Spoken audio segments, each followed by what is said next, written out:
Thank you all for watching and supporting my videos. Your encouragement keeps me inspired to create even more content. My next big goal is to reach 1,000 subscribers, and I can't do it without your help. If you enjoy what I create, hit that subscribe button and join me on this journey. Now let's dive into the stories.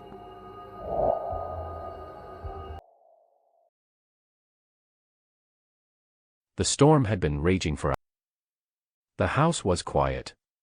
Too quiet. Emma had always loved the stillness of her suburban home, especially after a long day at work. But tonight, the silence felt different, heavy, almost oppressive. She stood in the kitchen, her fingers drumming nervously on the counter as she waited for the kettle to boil. The soft hum of the refrigerator was the only sound, and even that seemed distant, like it was coming from another room. She glanced at the clock on the wall, 11:47 p.m. Her husband, Mark, was away on a business trip, and her teenage son, Jake, was staying over at a friend's house. She was alone. Truly alone. And for the first time in years, that thought made her uneasy. The kettle clicked off, snapping her out of her thoughts. She poured the hot water into her mug, the steam rising in gentle curls. As she stirred in the sugar, she heard it, a faint creak from the hallway. Her hand froze. The spoon clinked against the side of the mug, the sound unnaturally loud in the stillness. "Hello," she called out, her voice trembling slightly. "Is someone there?" No answer. Just the silence, thick and unyielding. Emma set the mug down and walked to the doorway, peering into the dimly lit hallway. The light from the kitchen spilled across the wooden floor, casting long shadows. The house was old, and it creaked all the time, she knew that. But this creak had been different. Sharper. Deliberate. She shook her head, chiding herself for being paranoid. "It's just the house," she muttered under her breath. "Get a grip, Emma." But as she turned back to the kitchen, she heard it again, a soft thud, like something heavy being set down. This time, it came from the living room. Her heart began to race. She grabbed her phone from the counter and dialed Mark's number, her fingers shaking. It went straight to voicemail. "Hey, it's me," she whispered, her voice barely audible. I think I'm hearing things. Maybe I'm just tired, but call me when you get this, okay?" She ended the call and stared at her phone, the screen glowing brightly in the dark kitchen. The rational part of her brain told her she was overreacting. But the other part, the part that had kept her ancestors alive, was screaming at her to run. Instead, she grabbed a knife from the block on the counter and walked toward the living room. The hallway seemed longer than usual, the shadows deeper.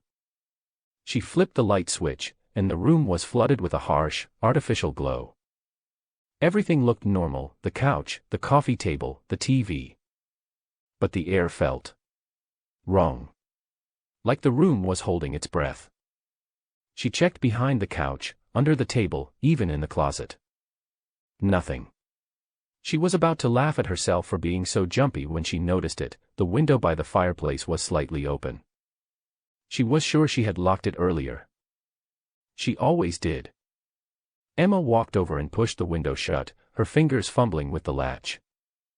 As she turned away, she caught a glimpse of something in the reflection, a shadow moving behind her. She spun around, the knife clutched tightly in her hand, but the room was empty. "Okay, that's it," she said aloud, trying to steady her nerves. "You're officially losing it." She decided to go to bed. Maybe she just needed sleep. But as she climbed the stairs, she couldn't shake the feeling that she wasn't alone. The house seemed to groan around her, the floorboards creaking under her weight. She paused at the top of the stairs, her hand resting on the banister. The hallway stretched out before her, the doors to the bedrooms closed. Everything looked normal, but something felt off. She walked to her bedroom and closed the door behind her, locking it for good measure. The knife stayed on the nightstand, within arm's reach. She climbed into bed and pulled the covers up to her chin, her eyes fixed on the door. The house was quiet again, but the silence was no longer comforting. It felt like the calm before the storm. The next morning, Emma woke up to sunlight streaming through the curtains. She sat up, rubbing her eyes, and glanced at the knife on the nightstand. Had she really been that scared last night? It all seemed so silly in the light of day. She got up and unlocked the door, stepping out into the hallway. The house looked the same as it always did, warm, inviting, safe. She shook her head and laughed at herself. "You're losing it, Emma," she said, heading downstairs. But as she reached the bottom step, she froze. The front door was wide open. Emma stared at the open front door, her heart pounding in her chest. She was certain she had locked it last night. She always locked it. The cool morning breeze drifted in, carrying with it the faint scent of damp earth and something else, something metallic. Her hand instinctively reached for the knife she had left on the nightstand, but it was upstairs. She was defenseless. Swallowing hard, she stepped closer to the door, her bare feet cold against the wooden floor. The street outside was quiet, the neighborhood still waking up. Nothing seemed out of place, except for the door. She pushed it shut and turned the lock, her fingers trembling. "Okay, Emma," she whispered to herself. "Think. Maybe you forgot. Maybe you didn't lock it." But she knew that wasn't true. She had double-checked the locks before going to bed. She always did. Her phone buzzed on the kitchen counter, startling her. She hurried over and saw Mark's name on the screen. Relief flooded through her as she answered. "Hey," she said, her voice shaky. "I'm so glad you called." "Sorry I missed your call last night," Mark said. "I was in meetings all evening." "Everything okay?" Emma hesitated. She didn't want to sound crazy, but she needed to tell someone. I think someone was in the house last night." There was a pause on the other end. "What do you mean?" "I heard noises. Creaking, thuds. And this morning, the front door was open." "I know I locked it, Mark. I always do." Mark's voice grew serious. "Did you call the police?" "No. I mean, what would I even say? I heard some noises and my door was open. They'd think I'm paranoid." "Emma, if you're scared, call them. Or at least check the house. Make sure no one's still there."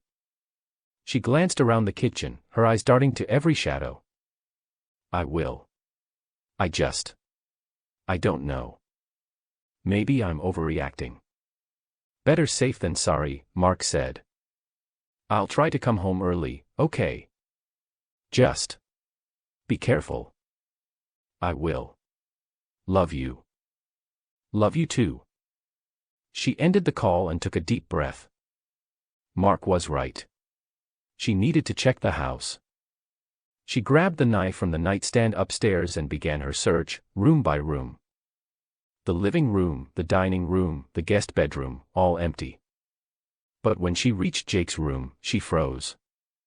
The door was slightly ajar. She always kept it closed. Jake had been gone for 2 days, and she hadn't been in his room since he left. Her hand shook as she pushed the door open, the knife held out in front of her. The room was dark, the curtains drawn. She flipped the light switch, and the overhead bulb flickered to life. At first glance, everything seemed normal. The bed was neatly made, the desk cluttered with textbooks and video game controllers. But as she stepped inside, she noticed something on the floor, a muddy footprint. Her breath caught in her throat. It was fresh, the dirt still damp. She followed the trail with her eyes. The footprints led to the closet. Her heart raced as she approached, the knife gripped tightly in her hand. She reached for the closet door, her fingers brushing against the handle. She hesitated, her mind racing with possibilities. What if someone was in there? What if they were waiting for her? Before she could open it, her phone buzzed again, making her jump. She fumbled with it, nearly dropping the knife. It was a text from Jake. "Hey Mom, forgot to tell you, I left my window open in my room. Can you close it? Thanks." Emma stared at the message, her mind reeling. The window. The muddy footprints.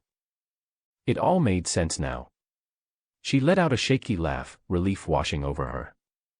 She texted back. "Sure, honey. Be more careful next time.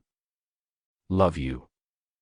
She closed the window and wiped up the footprints, feeling foolish for overreacting.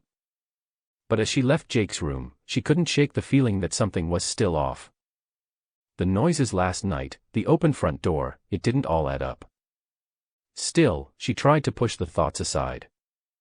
She was alone in the house. There was no one else there. That night, Emma double-checked all the locks before going to bed. She even propped a chair under the front doorknob, just to be safe. The house was quiet, the kind of quiet that usually brought her comfort. But tonight, it felt like the silence was watching her. She climbed into bed and turned off the light, the knife still on the nightstand. She closed her eyes, willing herself to sleep, but every creak of the house made her tense. Just as she was finally drifting off, she heard it, a soft, rhythmic tapping. Like fingernails against glass. Her eyes snapped open. The sound was coming from the window. She lay perfectly still, her heart pounding. The tapping continued, slow and deliberate. She reached for the knife and sat up, her eyes fixed on the window. The curtains were drawn, but she could see the faint outline of the streetlight outside. The tapping stopped. Emma held her breath, waiting. The room was silent again, but the air felt heavy, charged with tension. She slowly got out of bed and crept toward the window, the knife clutched tightly in her hand.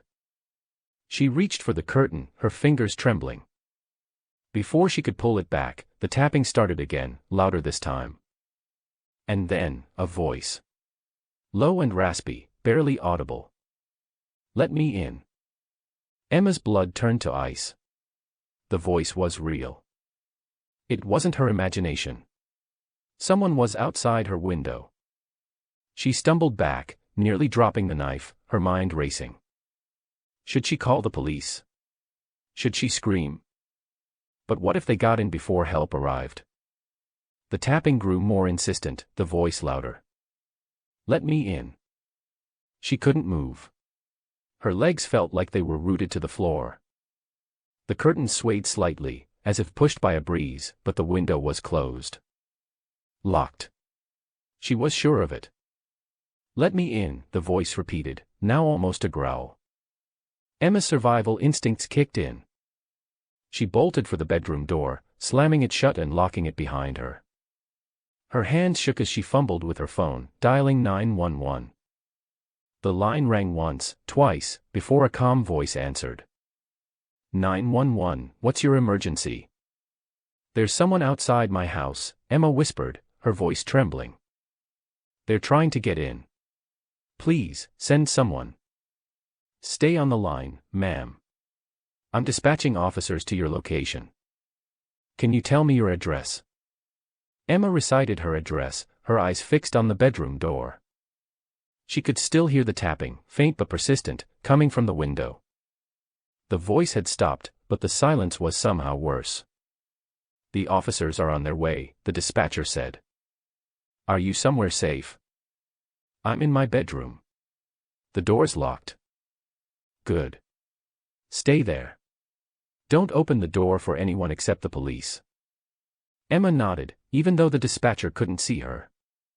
She sat on the edge of the bed, the knife clutched tightly in her hand, her eyes never leaving the door. The tapping continued, a steady rhythm that made her skin crawl. Minutes felt like hours. Finally, she heard the sound of sirens in the distance. Relief flooded through her, but it was short-lived. The tapping stopped abruptly, replaced by the sound of footsteps, heavy, deliberate, moving away from the window. Emma's breath caught in her throat. Were they leaving? Or were they coming inside? She heard the front door creak open downstairs. Her heart stopped. She had locked it. She had double-checked it. How were they inside? The footsteps moved through the house, slow and methodical, like they were searching for something. Or someone. Emma's grip on the knife tightened. She could hear them climbing the stairs now, each step echoing in the silence. Police, a voice called out. Is anyone here? Emma's relief was immediate. She rushed to the door and unlocked it, throwing it open. 2 officers stood in the hallway, their flashlights cutting through the darkness. "Are you Emma?" one of them asked. "Yes," she said, her voice shaking. "There was someone outside. They were tapping on my window. And then I heard them come inside." The officers exchanged a glance. "We'll check the house," the other one said. "Stay here." Emma nodded, retreating back into the bedroom. She listened as the officers moved through the house, their voices calm and professional. After what felt like an eternity, they returned. "The house is clear," the first officer said. "No sign of forced entry. Are you sure you heard someone come inside?" Emma stared at him. I thought I did. But I was so scared. Maybe I imagined it." The second officer nodded sympathetically. "It's easy to get spooked when you're alone. We'll take a look outside, just to be sure." Emma followed them downstairs, her legs still shaky. The officers checked the perimeter of the house, their flashlights sweeping across the yard. There was no one there. No footprints. No broken windows. Nothing. "Everything looks fine," the first officer said. "But if you hear anything else, don't hesitate to call us." Emma thanked them and watched as they drove away. She locked the door behind them and leaned against it, exhaling deeply. Maybe she had overreacted. Maybe the stress of being alone had gotten to her. But as she turned to go back upstairs, she noticed something on the floor, a single muddy footprint, leading from the front door to the stairs. Her blood ran cold. She hadn't imagined it. Someone had been inside. The next morning, Emma called a locksmith to change all the locks. She also installed security cameras around the house, determined to never feel that vulnerable again. Mark came home early, and Jake returned from his friend's house. The house felt safer with them there, but Emma couldn't shake the feeling that something was still wrong. That night, as she lay in bed, she heard it again, the tapping. Soft, rhythmic, coming from the window. She sat up, her heart pounding, and reached for the knife on the nightstand. But this time, the voice wasn't outside. It was inside the room. "I'm already in." The storm had been raging for hours. Rain lashed against the windows, and the wind howled like a wounded animal. Claire sat curled up on the couch, a blanket wrapped tightly around her shoulders. Her husband, Greg, was out of town for work, and her best friend, Lisa, had cancelled their plans due to the weather. She was alone. Truly alone. The power had gone out an hour ago, plunging the house into darkness. Claire had lit a few candles, their flickering light casting eerie shadows on the walls. She tried to distract herself with a book, but the words blurred together, her mind too restless to focus. The storm outside was unnerving, but it was the silence inside the house that bothered her the most. It felt unnatural. She jumped when her phone buzzed on the coffee table. It was a text from Greg. "Hey, how are you holding up? The storm sounds bad on the news."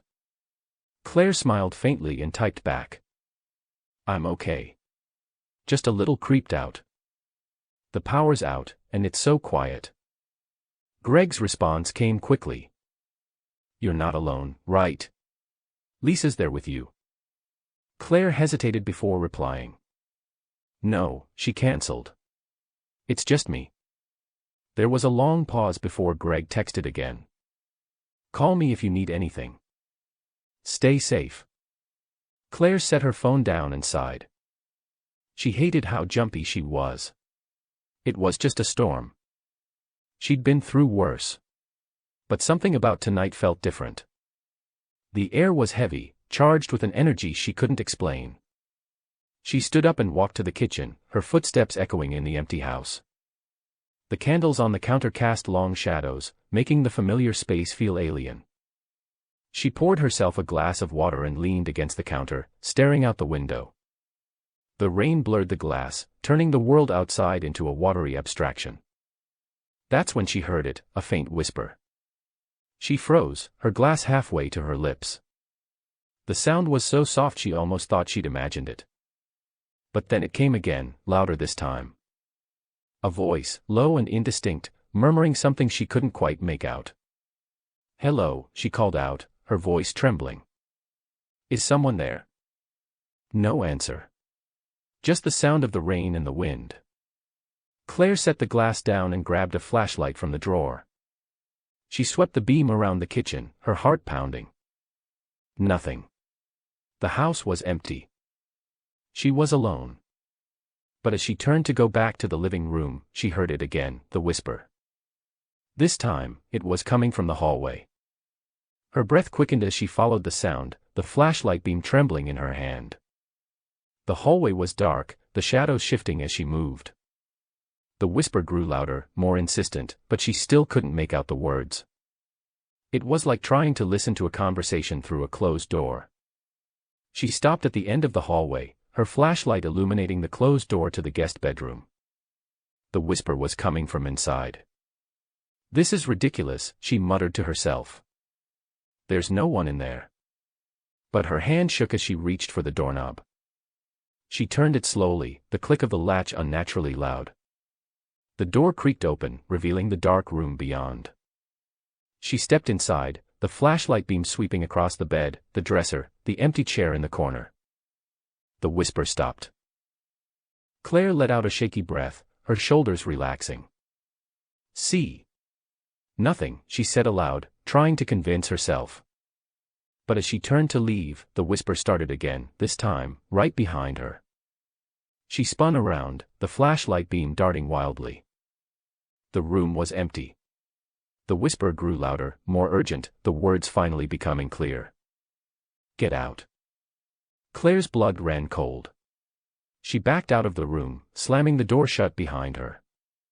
Her heart pounded in her chest as she leaned against the wall, trying to catch her breath. The whisper had stopped, but the silence was worse. It felt like the house was holding its breath, waiting for something. She hurried back to the living room, her flashlight beam bouncing off the walls. The candles were still burning, their light flickering weakly. She grabbed her phone and dialed Greg's number, her fingers trembling. "Claire." Greg's voice was groggy. "What's wrong?" I think there's someone in the house," she whispered, her voice barely audible. "What? Are you sure?" "I heard a voice. It told me to get out." Greg was silent for a moment. "Call the police." "I'm coming home." Claire nodded, even though he couldn't see her. She ended the call and dialed 911, her hand shaking so badly she could barely hold the phone. The dispatcher assured her that officers were on their way, but it felt like an eternity before she heard the sirens. The police searched the house thoroughly, but they found nothing. No signs of forced entry. No evidence of an intruder. Just Claire, alone in the dark. The next morning, the storm had passed, and the power was back on. Greg arrived home, his face etched with worry. Claire told him everything, her voice breaking as she described the whisper. He held her tightly, promising to stay home for a few days. But that night, as they lay in bed, Claire heard it again, the whisper. This time, it wasn't coming from the guest bedroom. It was coming from the walls. "Get out." Claire sat bolt upright in bed, her heart racing. The whisper had been so clear, so close, it felt like it was right next to her ear. She glanced at Greg, who was still asleep beside her, his breathing slow and steady. Had he not heard it? Or was she losing her mind? She climbed out of bed, her bare feet cold against the wooden floor. The house was silent now, the whisper gone as quickly as it had come. But the air felt heavy, charged with an energy that made her skin crawl. She grabbed her phone and turned on the flashlight, sweeping the beam around the room. Nothing. Just the familiar furniture, the shadows dancing on the walls. "Claire." Greg's voice was groggy. "What's wrong?" She turned to him, her face pale in the dim light. "I heard it again." The whisper. Greg sat up, rubbing his eyes. "Are you sure?" Maybe it was just the wind. It wasn't the wind, she said firmly. It was a voice. It told me to get out. Greg sighed, running a hand through his hair. Okay. Let's check the house. Maybe there's something we missed. They moved through the house together, room by room, their flashlights cutting through the darkness. The living room, the kitchen, the guest bedroom, all empty. But when they reached the basement door, Claire froze. We didn't check down there, she said, her voice barely above a whisper. Greg hesitated. The basement. Claire, there's nothing down there. It's just storage. I know, but I need to be sure. Greg nodded, though he looked skeptical. He opened the door, the hinges creaking loudly. The stairs descended into pitch-black darkness, the air damp and cold. Claire followed him down, her flashlight beam trembling in her hand. The basement was cluttered with boxes and old furniture, the walls lined with shelves.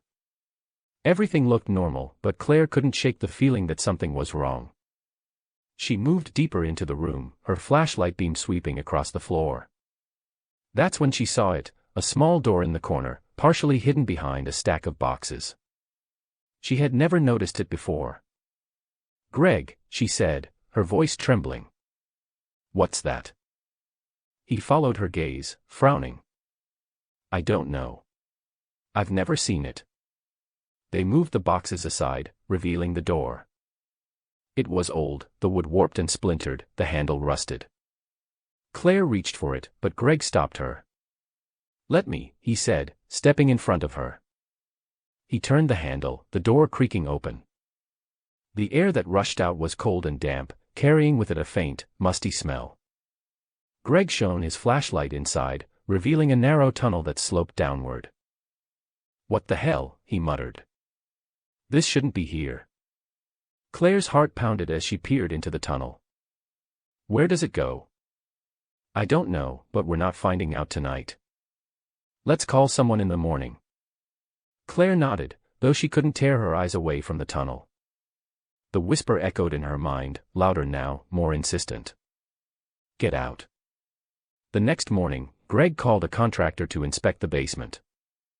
The man, a gruff older fellow named Tom, arrived mid-morning and immediately went to work. Claire and Greg waited anxiously in the living room, the tension thick between them. After what felt like hours, Tom emerged from the basement, his face pale. You're not going to believe this, he said, wiping his hands on his jeans. That tunnel. It's part of an old underground network. Back in the day, this whole neighborhood was connected by tunnels. Bootleggers used them during Prohibition. Claire's stomach churned. So, someone could have been using it.